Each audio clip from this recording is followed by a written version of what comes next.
la répétition quelque chose de profondément lassant. Et pour une fois aujourd'hui, je ne parle pas de la répétition dont souffrent les patients qui décident d'aller consulter un psy. Je parle de cette répétition qui, traversant le temps, conduit certaines personnes à utiliser les mêmes vieilles ficelles pour se faire mousser ou pour vendre un peu plus de livres. Parmi celles et ceux qui regardent cette vidéo, il en est peut-être qui suivent l'actualité de l'univers thérapeutique avec une certaine acuité.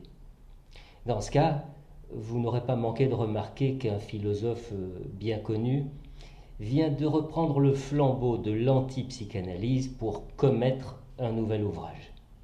La question, c'est pourquoi ce retour incessant à la démolition de l'œuvre freudienne? Pourquoi cette répétition pathologique dans la volonté de réduire, voire de détruire, ce qui constitue aujourd'hui, qu'on l'accepte ou non, le système le plus complet capable d'expliquer la psychopathologie?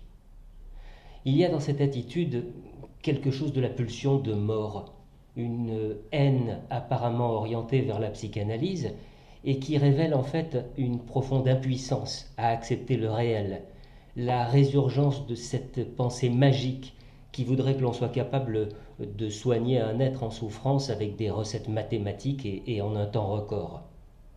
Comprenons-nous bien, il y a très certainement de nombreuses façons d'apaiser la souffrance d'un être. La culture, l'éducation, l'environnement, la religion orientent le choix que fait un individu pour investir un thérapeute et sa méthode de la capacité de le guérir. Chacun est capable de concevoir l'existence de ce large éventail de possibles. Mais pourquoi vouloir ôter à cet éventail ce qui constitue son socle primaire? Loin d'être en rupture avec notre société, la psychanalyse demeure aujourd'hui l'un des tout derniers champs qui interrogent la condition humaine.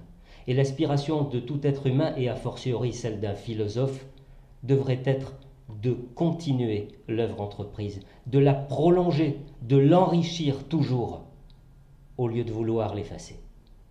À bientôt.